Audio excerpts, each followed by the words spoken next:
India TV YouTube channel को subscribe करें और बेल आइकन दबाएं।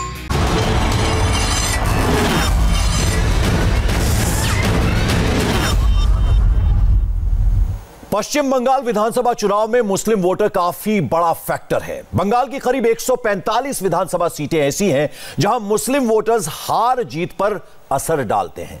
100 विधानसभा सीटों में मुस्लिम वोटर्स की संख्या 30% से ज्यादा है। इस बार फुरफुरा शरीफ के पीरजादा अब्बास सिद्दीकी ने इंडियन सेक्युलर फ्रंट नाम से एक नई पार्टी बनाई है। पीरजादा अब्बास लेफ्ट और कांग्रेस अलायंस का हिस्सा है। फुरफुरा शरीफ का बंगाल के करीब 8 जिलों की 120 विधानसभा सीटों पर असर है। ममता बनर्जी की मुश्किल ओवैसी ने भी बढ़ा रखी है। ओवैसी बंगाल के मुस्लिम बहुल 8 से 10 जिलों में अपनी पार्टी के 10 लाख से भी ज्यादा मेंबर्स बना चुके हैं। अब्बास सिद्दीकी और ओवैसी मिलकर मुस्लिम वोटर्स में बंटवारा कर सकते हैं। सवाल ऐसे में यह है कि क्या मुस्लिम वोट के बंटने से बीजेपी की राह आसान हो जाएगी? तो बंगाल के मुसलमान किसके साथ हैं? क्या मुस्लिम वोटर्स बटेंगे या फिर एकजुट होकर किसी एक पार्टी के साथ जाएंगे? इसी पर बात करने के लिए हमारे साथ 3 खास मेहमान जुड़ रहे हैं। उनका मैं एक बार आपसे तारुफ करवा दूं, परिचय करवा दूं। बीजेपी के प्रवक्ता और राज्यसभा एमपी जफर इस्लाम हमारे साथ हैं, बहुत बहुत स्वागत है आपका। तृणमूल कांग्रेस के प्रवक्ता प्रोफेसर ओम प्रकाश मिश्रा भी हमारे साथ हैं और पॉलिटिकल एनालिस्ट तौसिफ खान हमारे साथ हैं। आप सभी का बहुत बहुत स्वागत है। तो सबसे पहले मैं ओम प्रकाश मिश्रा जी आपके पास आना चाहूंगा। आज जिस तरह की बड़ी रैली ब्रिगेड परेड ग्राउंड में हुई है और 10 लाख लोग इसमें आए थे इस रैली में, ऐसा तमाम नेता भी कह रहे हैं, तो अभी तक तो अकेले ओवैसी मुश्किलें बढ़ा रहे थे। अब जिस तरह से पीरजादा अब्बास सिद्दीकी ने इनके साथ संयुक्त मोर्चा बना लिया है, क्या आपको लगता है कि आपकी मुश्किलें बढ़ रही हैं और कहीं ना कहीं बीजेपी की राह ऐसे में आसान हो रही है? आपके चैनल ने आज तक कभी इस बारे में चर्चा की जो गुजरात में ओबीसी वोट किधर पड़ेगा, या बंगाल में ब्राह्मणों का वोट किधर जाने वाला है इस बार, या लिंगायत क्या बीजेपी के साथ रहेंगे या भुक्का लीगा जनता दल सेकुलर के साथ जाएंगे? तो ये सब जो बातें हैं, जो किसका वोट कहाँ जाएगा, ये जब आप कम्युनिटी के नाम पर करते हैं तो मैं पहले ये जानना चाहता हूँ जो इसके पीछे क्या रणनीति है, क्या राजनीति है, किसके इशारे पर ये सब टॉपिक के ऊपर चर्चा हो रही है? क्यों बुद्धिस्ट जो हैं उनका वोट कहाँ जाएगा, इसके बारे में डिस्कशन होगा? क्रिश्चियन माइनॉरिटीज के वोट के बारे में डिस्कशन होगा? तो यदि यह नहीं होगा तो ये हिंदू वोट कहां जाएगा, उसमें शेड्यूल कास्ट वोट सर ये जो है बहुत बड़ा फैक्टर है, इस बात से आप इनकार नहीं कर सकते, इसलिए आपसे सवाल भी किया है। इस पे कहीं कोई राजनीति नहीं है। ये कितना बड़ा फैक्टर है, ये कितना बड़ा फैक्टर है या नहीं है, वो बंगाल की जनता अच्छी तरह जानती है। हर एक आदमी का वोटाधिकार है, हर एक आदमी नागरिक है और हर एक हिंदू नौकरी करता है या नौकरी मांग रहा होता है। हर एक मुसलमान या तो नौकरी कर रहा है या नौकरी मांग रहा होगा। तो यहाँ देश में बेरोजगारी का मुद्दा है, या पेट्रोल का जो भाव है वो मुसलमानों के लिए कम या हिंदुओं के लिए ज्यादा है, या बुद्धिस्ट लोगों के लिए कोई दूसरा अंक है? तो इसीलिए आज राजनीति को इस स्तर के, इस नीच स्तर पे लाने का जो जिम्मेदार जो लोग सब हैं, उनकी जो सोच है, उनकी जो विचारधारा है, उनकी जो मंशा है और उनकी जो रणनीति है, उसका पहले मैं खंडन करता हूं और उसके खिलाफ मैं अपनी आवाज, हमारी पार्टी की आवाज जो बुलंद रही है, उसका फिर से मैं यहां पर रिइटरेट करता हूं। जफर इस्लाम अब आ गई आपकी बात जो क्या होने वाला है बंगाल में। अच्छा ठीक है, जफर इस्लाम साहब को ही पूछ लीजिए। जी बोलिए, आप पहले बोलिए, आप अपनी बात पूरी कीजिए। दूसरी बात यह है जो बंगाल में क्या होने वाला है। हर एक 5 साल के बाद इलेक्शन होता है, यहाँ इलेक्शन होने वाला है और मोदी जी बहुत बार आने वाले हैं। अमित शाह जी करीबन यहाँ डेरा लगाए बैठे हुए हैं। जेपी नड्डा साहब की मीटिंग कोई अटेंड ही नहीं कर रहा है, उसके बाद भी वो घूम रहे हैं यहाँ पर। वो यहाँ के मनीषियों का अपमान कर रहे हैं। वो विवेकानंद के साथ ठाकुर शब्द का इस्तेमाल कर रहे हैं, कह रहे हैं विवेकानंद ठाकुर। और मोदी जी का सब कोई पूछ रहे हैं उनका वादों का क्या हुआ। बीजेपी विभाजन की राजनीति करती है, हमें पता है। बंगाल वो जगह नहीं है, यहाँ नहीं चलेगा। जय श्री राम का नारा लगता है, जय श्री राम का नारा लगता है, तो आपकी नेत्री भी नाराज होती है। गुरु गोलवालकर की बात कर लेता हूँ।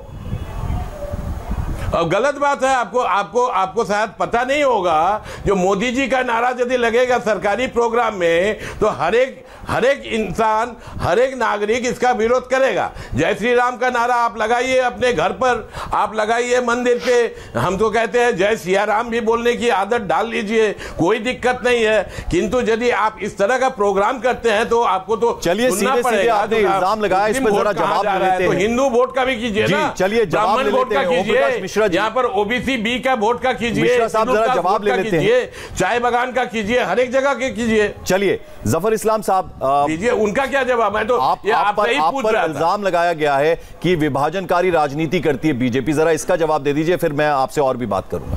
जफर इस्लाम साहब, देखिए, जो मुल्जिम है वही हमको अक्यूज कर रहे हैं, हम तो विक्टिम हैं। हमें तो बार बार पार्टी को किस तरह से बार बार कहीं ना कहीं बांटने की कोशिश करते हैं। कभी कोई पार्टी, कोई कम्युनिटी हमारे खिलाफ खड़ी हो जाती है हराने के लिए। बिल्कुल, हम तो बार बार कहते हैं कि सबका साथ, सबका विश्वास और सबको हम जो है समर्थन पर जो विकास होगा। ऐसे में आप ही बताइए कि हमने कभी कोई ऐसी राजनीति की हुई जिससे कि हम कह रहे हैं इनका वोट चाहिए, इनका नहीं चाहिए, कोई तुष्टीकरण की पॉलिसी की है? हमने मुस्लिम समाज के लिए जितना किया है, ना तो ममता बनर्जी अपने 2 टर्म में की है, ना तो कांग्रेस अपने 7 टर्म में की होगी। मैं आज आपको बताना चाहता हूं इस प्रोग्राम के माध्यम से कि हमारी पॉलिसी तुष्टीकरण की नहीं है, लेकिन जब ये समाज, जब हमारी सरकार जहां भी है, जब सरकारी खजाने खुलते हैं तो उसमें कोई भेदभाव नहीं होता है। ये मिश्रा जी को अच्छा से मालूम है कि इनके यहाँ खजाने खुलते हैं तो भेदभाव के साथ खुलते हैं, वोट के नज़रिए से खुलते हैं। हमारे यहाँ वोट का कोई नज़रिया नहीं। इसलिए मैं आपको आंकड़े कुछ देना चाहते हैं। शायद ओम प्रकाश मिश्रा जी जाएंगे घर में तो अपने ममता बनर्जी को बताएंगे कि कैसे आप हम सत्ता चलाते हैं, तुष्टीकरण करते हैं, इसलिए कि आपके आंकड़े तो मिलते नहीं। अभी मैं आपको बताता हूँ, उत्तर प्रदेश हो या पूरे देश का लो, जितनी भी कल्याणकारी योजनाएं जितनी आई है, मापदंड क्या होता है कि सरकारी कल्याणकारी योजनाओं में कितना भागीदारी रही है उस समाज की जो पिछड़ी समाज है। तो आज आप देखिए, मैं आपको बताना चाहता हूँ, चूंकि मुस्लिम समाज की आबादी 12, 13, 14% होगी, लेकिन जब भागीदारी है वेलफेयर स्कीम में, कहीं पर तो 23% है, कहीं 25% है। और आप खास के देखिए, जहाँ मुस्लिम जहाँ पर ज़्यादा लोग रहते हैं, जो मेजॉरिटी में है, वहाँ पर आप जैसे फॉर इंस्टेंस मुरादाबाद में, अगर आप देखें, मैं मुरादाबाद कॉन्स्टिट्यूएंसी को मैं गया था अभी, वहाँ पर जब वहाँ के जो आंकड़े देखे मैं आपके सामने रखता हूँ, उससे आपको समझ में आएगा पंकज जी कि प्रधानमंत्री आवास योजना के तहत 22,000 मकान दिए गए। अब आप ज़रा बताइए कि क्या वहाँ 75-80% मुस्लिम है, लेकिन फिर भी 80% मुस्लिम को दिया गया वहाँ मकान। क्यों दिया गया? इसलिए कि सच्चर कमेटी इनके लिए आईना है कि मुस्लिम समाज को इन्होंने तुष्टीकरण किया, दिया कुछ नहीं, सिर्फ इनको डरा धमका के रखा। हमारी सरकार वोटों की राजनीति नहीं, सबको साथ एक चश्मे से, पॉलिटिकल चश्मे से नहीं, एक राजनीति, एक सरकार का जो चश्मा होना चाहिए, गुड गवर्नेंस के। चलिए, अभी बहुत समय हमारे पास। जफर इस्लाम साहब, एक बार तौसीफ खान साहब भी हमारे साथ हैं, उनसे बात कर लूं। मैं आपके पास लौटूंगा। तौसीफ खान, तुष्टीकरण की राजनीति कौन करता है, जरा आप समझाइए, अगर बंगाल के परिप्रेक्ष्य में हम बात करें तो। देखिए, बीजेपी कहती है सबका साथ, सबका विकास, सबका विश्वास, लेकिन हम ये जानते हैं, उनके खुद गृह मंत्री जो उस वक्त बीजेपी के प्रेसिडेंट थे, उन्होंने समझाया था भारत के लोगों को कि ये एक चुनावी जुमला है। ये चुनावी जुमला है, ये सिर्फ कहते हैं। क्यों कहते हैं ऐसा, और ये क्यों चुनावी जुमला है, कैसे साबित करेंगे? साबित करने का आपके लिए होगा चुनावी जुमला। मैंने आंकड़े बताए आपको। बीजेपी से पूछ लीजिए कि भाई 2019 में आपने जो पार्लियामेंट का जो इलेक्शन लड़ा, कितने नॉन हिंदू यानी कि कितने, अरे आप उसी में रह जाइएगा। पार्लियामेंट के इलेक्शन दलित को आपने, आप जफर इस्लाम साहब जरा सुन लीजिए पहले। जफर इस्लाम साहब जरा एक एक करके, भागीदारी, बहुत वक्त है हमारे पास। इंडिपेंडेंट खड़े होकर जफर इस्लाम साहब एक मिनट, जफर इस्लाम साहब एक मिनट बोलिए। जफर इस्लाम, दोनों लोग बोलेंगे, आवाज नहीं आएगा।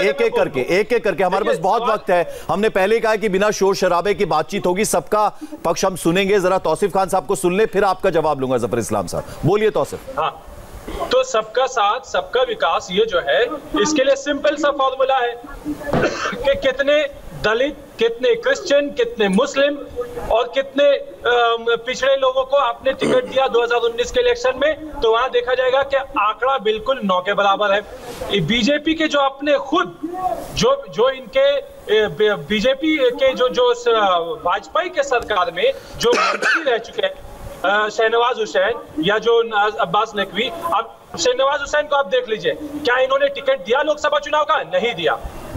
यहां तक कि बिहार के इलेक्शन में भी एमएलए का भी टिकट नहीं दिया। और ये बात करते हैं सबका, ये कैसा सबका साथ सबका विकास है? आपका तो एजेंडा ही गड़बड़ा एजेंडा है। आपके एजेंडा है धर्म के नाम पे राजनीति करना, भगवान को बेच करके। मैं जरा जवाब देता हूं। जफर भाई, धर्म के नाम पर राजनीति आप करते हैं और जनता की आपको कोई फिक्र नहीं है, इसका जवाब दीजिए जरा। देखिए, जनता के बारे में जो मैंने सोच सरकार की बताई वो तो आपको बता दिया। अब ये कह रहे हैं झूठ इनका, देखिए आपके सामने जो है बिल्कुल पर्दाफाश हो रहा है, इसलिए कि इन्होंने कहा कि हम ये जुमले की तरह इस्तेमाल करते। भाई आंकड़े तुम्हारे भगवान ने तो कम से कम ऊपर वाले अल्लाह ताला ने दिया है आपको सोचने समझने की क्षमता कि आप आंकड़े तो पढ़ सकते हैं। पढ़ लीजिए आंकड़े, तो आप समझ में आएगा कि झूठ और फरेब कितना आपके मुस्लिम समाज के साथ पहले हुआ और आज हो रहा है। जहां तक टिकट देने की बात है, मैं तो खुल्ला कह रहा हूं कि अगर आप में जीतने की शक्ति है तो दूसरे पार्टी से टिकट लेके या इंडिपेंडेंट लेके जीत जाइए। लेकिन अगर आप विनेबल कैंडिडेट नहीं, हमारी पार्टी की बहुत खास पॉलिसी है, जो जीतने वाले कैंडिडेट है जिसका 10 टाइम सर्वे में सबसे ज्यादा, अगर जफर इस्लाम का सबसे ज्यादा बार आता तो जफर इस्लाम को घर बुला के टिकट दिया जाएगा। लेकिन अगर नहीं है तो मुस्लिम समाज के से होने के नाते टिकट नहीं मिलेगा, या किसी और समाज के होने के नाते टिकट नहीं मिलेगा। मिलेगा टिकट जब आप समाज में काम करके आप उनका विश्वास जीतते हुए अगर टिकट के दावादार बनिए। आप बताइए कौन मुस्लिम समाज का आदमी जो कि जमीन में जाके काम कर रहा है भाजपा के लिए और वो टिकट के दावेदार है? नहीं है दावेदार कोई। अगर उसके रिपोर्ट में आएगी तो भारतीय जनता पार्टी कभी कोताही नहीं करती। आप देखिए जम्मू में 38 में से 33 टिकट दिए, 33 टिकट हमारे को दिया गया। उससे समझ में आता है कि हमारी कोई ऐसी पॉलिसी नहीं है। हम बार बार यही कोशिश करते हैं कि जो विनेबल कैंडिडेट है उसको टिकट देंगे, और जहां सरकारी पॉलिसी जो कल्याणकारी योजनाएं हैं उसमें आप उसके भागीदारी देखिए मुस्लिम समाज से किस तरह से। तो अपने आप समझ में आपको शर्म आएगा कि आप लोग सिर्फ 5,000 रुपया मस्जिद में बांट देते हैं और सोचते हैं कि मुस्लिम समाज को कहीं ना कहीं वर्गलाओ। ओम प्रकाश जी, हमने मुस्लिम फैक्टर की बात इसलिए की थी, टिकट पाओ जी, इसके अलावा कोई राजनीति नहीं है। बिल्कुल, मैं आता हूं आपके पास। ओम प्रकाश जी, हमने मुस्लिम फैक्टर की बात इसलिए की थी क्योंकि आजादी के बाद से हम देखें, जब तक ये बिरादरी कांग्रेस के साथ थी तो पार्टी ने सत्ता का सुख भोगा, उसके बाद वाम का साथ दिया तो उनको अजय बनाया, और फिर सिंगूर हुआ, नंदीग्राम की जो घटना हुई उसके बाद हमने देखा कि वो शिफ्ट हुए ममता बनर्जी की तरफ। लेकिन इस बार जो है वो बट रहे हैं। तौसीफ खान, इसका जवाब हम आपसे चाहेंगे। तो अब आपको लगता है ना ऐसा कि इससे फर्क पड़ेगा? ओम प्रकाश जी, ये सवाल मेरा आपसे था। क्या मैं बोलूं? जी ओम प्रकाश जी। बहुत सीधी बात है। अभी मैं सुन रहा था जफर इस्लाम साहब को, वो गुजरात में कितने विधानसभा की कितनी सीट है आपको पता है? लोकसभा में आपके कितने प्रतिनिधि हैं? अच्छा चलिए, यहाँ एक भी मुस्लिम समुदाय का नहीं है, मान लिया, जो उनकी यूनिबिलिटी नहीं थी। अभी बंगाल में आप बहुत बड़ा पार्टी बन के उभरने वाले हैं, ऐसा आपका दावा है। आप यहाँ पर बता दीजिए, जो 294 सीट में से कितने मुस्लिमों को आप लोग टिकट देंगे? शायद आप ये नहीं बता पाए क्योंकि आपकी पार्टी ठीक करेगी, पर आप क्या कम से कम कह सकते हैं जो यदि 28% मुस्लिम है तो हम कम से कम 10% सीट देंगे? बोलिए। यहां पर आप लोग नहीं देंगे क्योंकि बांटने की राजनीति है। आपको यह सोचना चाहिए, यदि आप यह कहते हैं जो मुस्लिम आपके साथ नहीं जुड़ता है तो क्यों नहीं जुड़ता है, क्या विष फैलाया हुआ है, किस तरह का पॉइजन आप लोग 90 साल से उगा रहे हैं। आरएसएस के माध्यम से गुरु गोलवालकर ने क्या कहा है, पढ़ना चाहिए आपको। आप ज्यादातर आरएसएस की विचारधारा वाली जो बातें हैं उसको आप लोग सामने क्यों नहीं लाते हैं? चलिए जवाब ले लेते हैं जरा। ओम प्रकाश जी, अब जरा जवाब लेते हैं। जफर इस्लाम, जो आरोप लगाए जा रहे हैं आपसे कि बांटने की राजनीति बीजेपी करती है, अगर 28% मतदाता मुस्लिम है तो क्यों नहीं उनको सीट दी जाती, टिकट दिया जाता?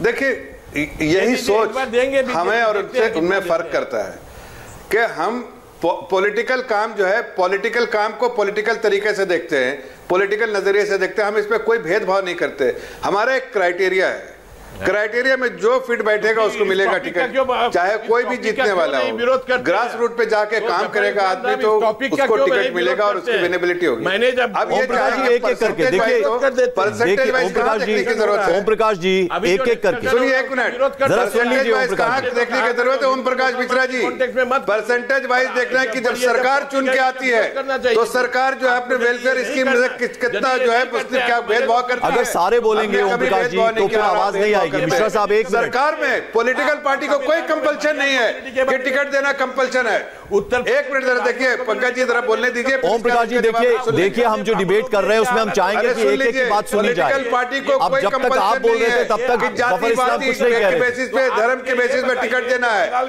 लेकिन जब सरकार में आके आपको आपकी रिस्पॉन्सिबिलिटी के हर व्यक्ति को जफर इस्लाम, मैं जरा ओम प्रकाश जी से रिक्वेस्ट करूंगा, जफर इस्लाम जी एक मिनट, किस एतबार से एक मिनट आप तुष्टिकरण की पॉलिसी करते हैं, आंसर नहीं देना चाहते हैं। आप यदि ये आंसर नहीं देना चाहते, अरे हम तो सीधा जवाब दे रहे हैं कि हम जो जीतेगा उसको देंगे बिना नाम देखे। बिल्कुल सही है, काम देख के देखते हैं, नाम देख के नहीं। और आप नाम देख के देखते हैं, आपके मन में गिरना है, आपका मन जो है मानसिक तौर से आपका दिवालियापन हो गया, इसलिए इस तरह की बात करते हैं। आपको लगता है कि समाज तोड़ के ही आप राजनीति कर सकते हैं। आप क्यों नहीं कहते कि जो जीतेगा? जफर इस्लाम एक मिनट, जरा मैं आपको रोकना चाहूंगा। जफर इस्लाम जी एक मिनट, जफर इस्लाम एक मिनट, कोई किसी धर्म में भी ठीक है, जफर इस्लाम एक मिनट, जितने की क्षमता हो कि उसको टिकट। जफर इस्लाम देखिए, लगातार आप लोग बोलते जाएंगे तो किसी की बात समझ में नहीं आएगी।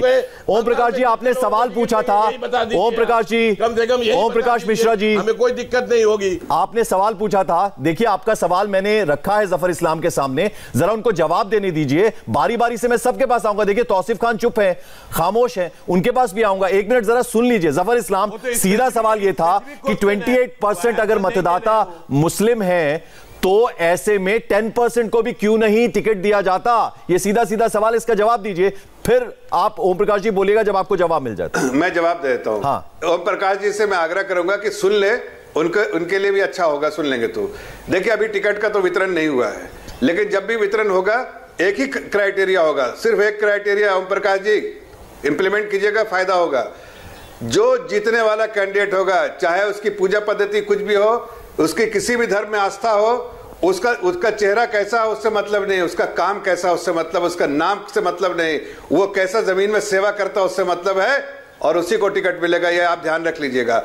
हम ना देखते हैं किसी का धर्म, ना किसी से भेदभाव करते हैं। हाँ, देखते हैं काम। अगर उसको उस समाज में सेवा करने का उसका भाव है और लोगों के तक पहुंच के उनकी तकलीफों को दूर करने का ठीक है की क्षमता है, उसको टिकट। इससे पहले कि मैं ओम प्रकाश जी के पास जाऊं, जो जवाब दिया है, हम सिर्फ काम देखकर टिकट देते हैं, नाम देखकर नहीं, बिरादरी देखकर नहीं। इत्तेफाक रखते हैं आप जफर इस्लाम की बात से? तौसीफ खान पहले आप जवाब दीजिए, फिर ओम प्रकाश जी से मैं पूछूंगा। ये झूठ बात है कि काम देखकर देते हैं, नाम देखकर नहीं।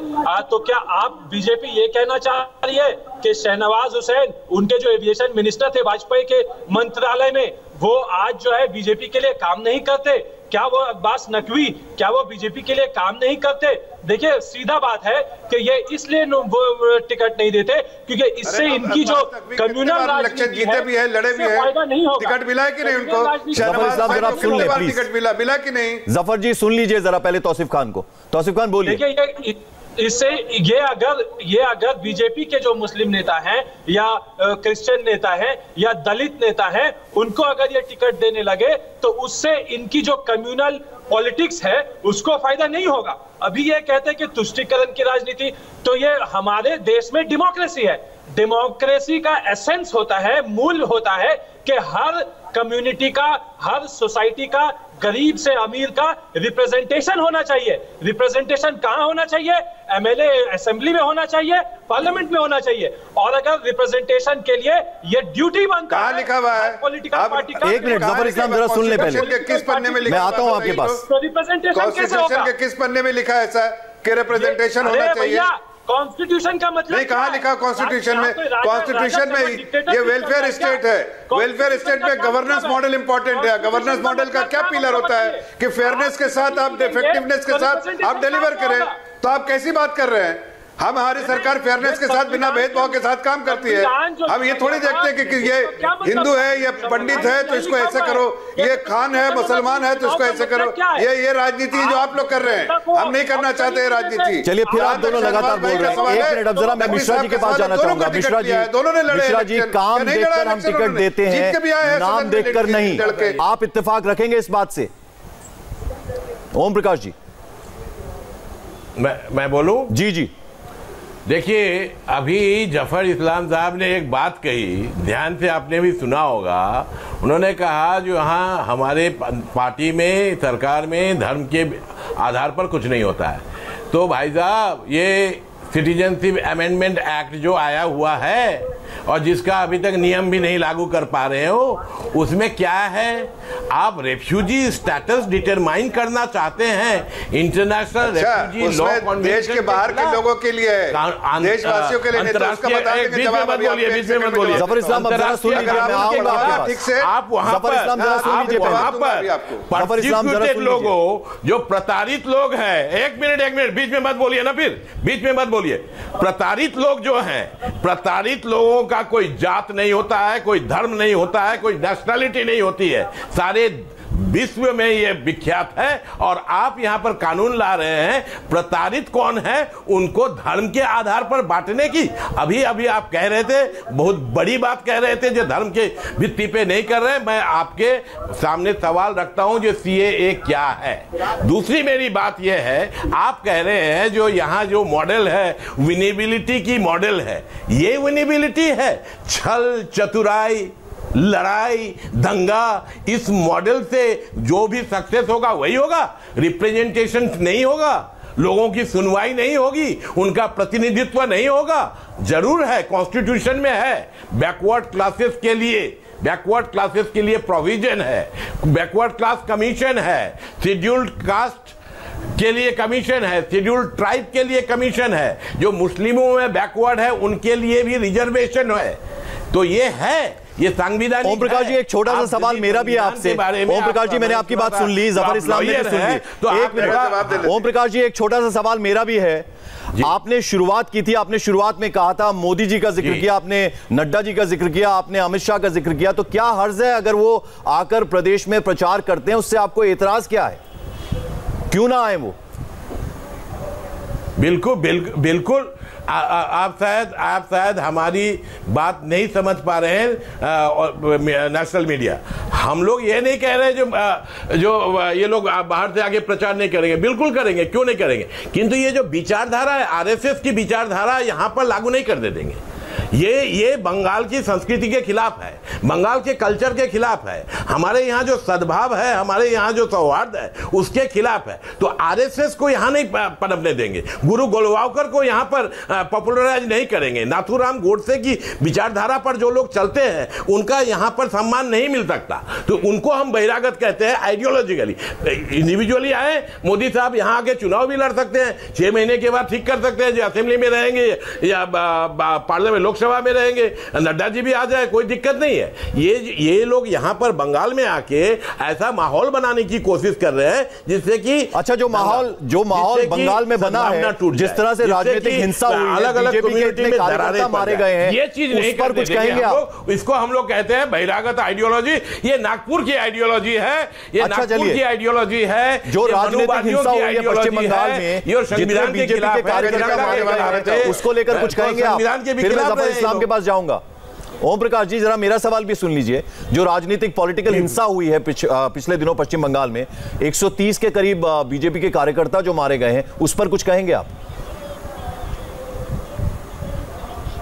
मैं रंजीत अधिकारी, मेरा करीबी, मैनागुड़ी में बीजेपी के हाथों मारा गया, बर्धमान में हमारे लोग मारे गए, पश्चिम मिदनापुर में हमारे लोग मारे गए, और बीजेपी जो अभियोग किया है, हर एक अभियोग का इन्वेस्टिगेशन हुआ है। आपको सुन के ताज्जुब हो जाएगा।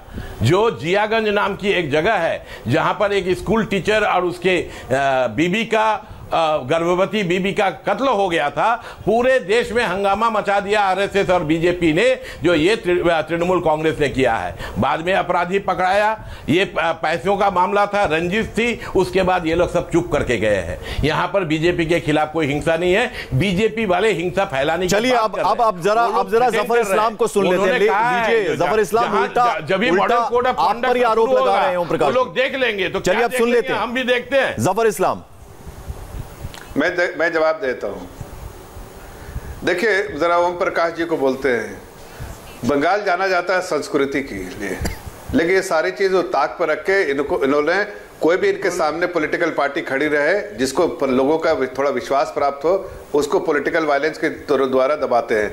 इन्होंने दबा दिया कांग्रेस को, इन्होंने दबा दिया, ममता बनर्जी ने दबा दिया लेफ्ट को, लेकिन भारतीय जनता पार्टी को भी उन्होंने कोशिश की कि हमारे कार्यकर्ताओं को मौत के घाट उतारेंगे और दबा देंगे। दबने वाली पार्टी नहीं है ये। आपके घर पे चढ़ के ही, लोगों का विश्वास जीत के ही आपको हटा देंगे। अभी आपकी गिनती के कुछ हफ्ते बचे हैं ओम प्रकाश जी, उसके बाद आप ये बात नहीं कर पाएंगे बैठ के अपनी सरकार के बारे में माला नहीं जप पाएंगे। लेकिन दूसरी बात आपको बताते हैं, जब आप कहते हैं ना कि सुन लीजिए कि सीए के बारे में, तो आप ठीक से जरा सा कानून के बारे में और 1947 के बाद जब से देश आजाद हुआ उसके बाद से इतिहास पढ़िए, उसके बाद समझ में आएगा कि किस वजह से और क्या चीज इसके बारे में नेहरू भी कह के गए हैं और पुराने सरकार में बाकी लोग भी क्या कहे, इंक्लूडिंग मनमोहन सिंह ने क्या कहा है उसके बारे में भी 2005 में क्या कहा है उसको भी जाके पढ़िए। ये प्रस्ताव तो सबसे पहले मनमोहन सिंह का ही था कि ऐसा कानून लाना चाहिए जिससे कि जो है बाहर से आने वाले लोग जो है, जो शरणार्थी जो है, उनको जो है यहाँ पर जो है सिटीजनशिप दी जा सके।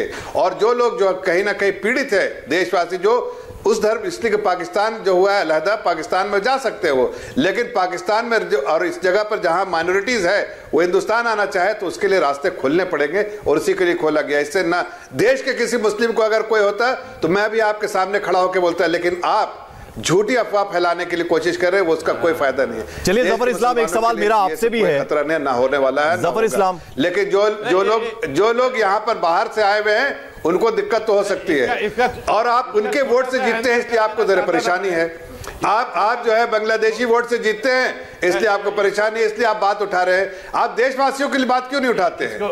आप देशवासी, देश के लोगों के बारे में मैं कह रहा हूं सीना ठोक के किसी मुसलमान को कोई दिक्कत नहीं होने वाला है, लेकिन आप हाँ बाहर से आने वाले शरणार्थी जो यहाँ पर बांग्लादेश से आए हुए हैं उनका वोट आप पाना चाहते हैं उनको, इसलिए कि उन्होंने गलत तरीके से नेशनलिटी ली है, बांग्लादेशियों का वोट आप पाना चाहते हैं। जफर, ओम प्रकाश जी जवाब दीजिए जरा।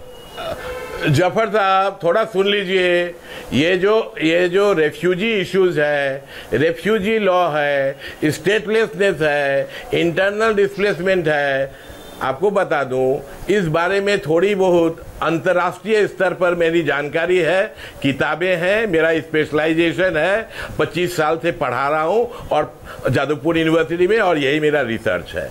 दूसरी बात, बांग्लादेशियों के बारे में आप कह रहे हैं 6.5 साल से ज्यादा हंगामा वही होता है और आप पढ़ाते कम है, वहां उग्रवाद को ज्यादा सपोर्ट करते हैं, आप नियंत्रण करते हैं, और आप कह रहे हैं एक मिनट यदि कोई वोटर है यहाँ बांग्लादेश का नागरिक जो है, अरे घुसपैठियों को आप लोगों ने आने दिया है, अब क्या कह रहे हैं घुसपैठी किसने शुरू किया? सीए शुरू कब हुआ था? नहीं, एनआरसी शुरू कब हुआ था? किस सरकार ने किया था एनआरसी? आपकी ममता बनर्जी उस वक्त कांग्रेस पार्टी में थी कि नहीं? एनआरसी का इनिशिएटिव किसने किया? नहीं, एनआरसी का इनिशिएटिव किसने किया? कांग्रेस सरकार ने किया कि नहीं? बताइए, आसाम से किसने किया एनआरसी का initiative? Very bad prime minister. अरे भाई, अच्छा ये दोनों लोग ये इतने इनकॉम्पिटेंट हैं जो, और आप नहीं आप माला रचिए ममता बनर्जी को जो कुछ दिन की बनी हुई मुख्यमंत्री है, थोड़े दिन की बात है, उसके बाद वहां उनको मुख्यमंत्री कहलाएंगे भी नहीं। खिलाफ आरोप है, केंद्रीय सरकार के खिलाफ आरोप है, मोदी जी के खिलाफ आरोप लगा रहे हो। मोदी जी निकम्मा है कह रहे हो, अमित शाह निकम्मा है कह रहे हो। ये लोग बांग्लादेश के लोग यहाँ आए हुए हैं, आप कुछ नहीं कर पा रहे, हाथ में हाथ चूड़ी चूड़ी लेके चूड़ी पहन के बैठे हुए हैं वो क्या? अब सब हो रहा है ना, इसीलिए तो सब कर रहे हैं। जिनके पीठ पर चढ़ के आप जीतना चाहते हैं वो जो है आप जैसी पार्टी को जो बाहर से आए हुए घुसपैठियों के वोट से आप जीतते हैं, इसलिए उन घुसपैठियों को उनके देश में वापस भेजेंगे ताकि आप गलत तरीके से जो सत्ता काबिज करते हो आप सत्ता काबिज नहीं कर पाओगे। प्रकाश जी एक मिनट, जफर इस्लाम एक छोटा छोटा सवाल। बंगाल में तो देखिए सरकार हमारी आ रही है, 200 से ज्यादा सीटें आ रही है। आपकी उल्टी गिनती शुरू हो गई है ओम प्रकाश जी, उल्टी गिनती शुरू हो गई। कुछ हफ्ते बचे हैं, 2 मई के बाद आपको बोलने का मौका भी नहीं। 2 मई को फैसला होगा उसका, 2 मई को फैसला होगा। 200 से ज्यादा सीटें आ रही, याद रखिएगा। जफर इस्लाम, ओम प्रकाश जी एक सवाल मेरा भी सुन लीजिए छोटा सा। ओम प्रकाश जी ठीक है, ओम प्रकाश जी एक छोटा सा सवाल मेरा भी। प्राइम मिनिस्टर, अरे यही आप बता रहे हो। जी 1 मिनट जफर इस्लाम। ओम प्रकाश जी जिससे मैंने शुरू किया था ओम प्रकाश जी, वही सवाल आपसे फिर दोहरा रहा हूं। 28% मतदाता मुस्लिम है, वो बिरादरी अगर बंट रही है इस बात, तो कहीं ना कहीं वो बीजेपी को फायदा पहुंचा रही है। इस बात का कोई डर, कहीं बेचैनी है तृणमूल कांग्रेस को? बिल्कुल नहीं है, कोई नहीं बंट रहा है, यहां पर कोई नहीं बंट रहा है। कोई बीजेपी को वोट देगा, कोई एसयूसीआई को वोट देगा, कोई सीपीआई-एमएल को वोट देगा, कोई सीपीएम को वोट देगा, कोई अब्बास सिद्दीकी को वोट देगा, कोई तृणमूल को वोट देगा। अच्छी बात है। हाँ, विश्व हिंदू परिषद आरएसएस को नहीं देगा, वो लोग पॉलिटिकल पार्टी के और से नहीं लड़ रहे, किसी को भी देगा। और मैं तो समझता हूं जो ये लोग अनाउंस कर देना, जो कम से कम 10% या 20% सीट दे दीजिए, आपको भी कुछ वोट मिल जाएगा, शायद मिलता भी होगा, हमें क्या पता। हम किसी को आपको पूछूंगा। जफर इस्लाम 1 मिनट जरा बोल दीजिए ओम प्रकाश जी को। ममता बनर्जी इस पे विश्वास नहीं करती है, हम इसमें विश्वास करते हैं।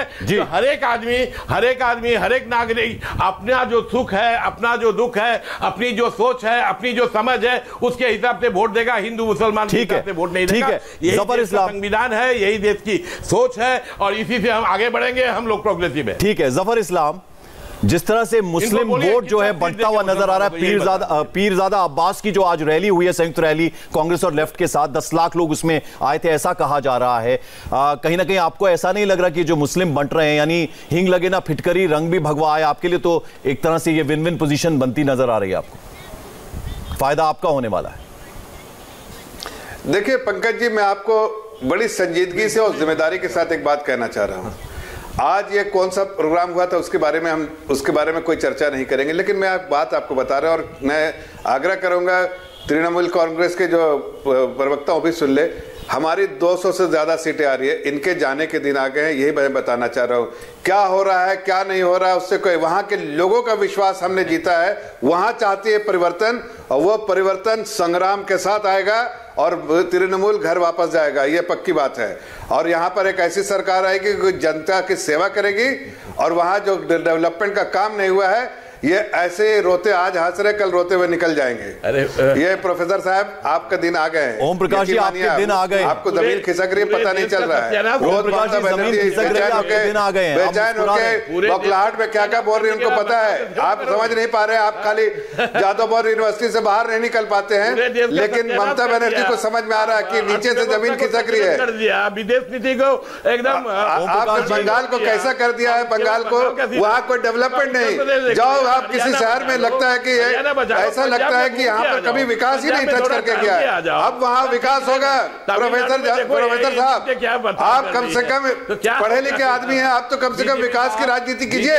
आप कहाँ गरबा कपड़ा भी पहने हुए, लेकिन फिर भी विकास का नाम नहीं ले रहे हैं। चलिए जफर इस्लाम, या तो आप कहिए कि संन्यास लीजिए या विकास कीजिए, यही दो ऑप्शन है आपके पास। दोनों का बहुत बहुत शुक्रिया। आपके पास दो ही ऑप्शन है।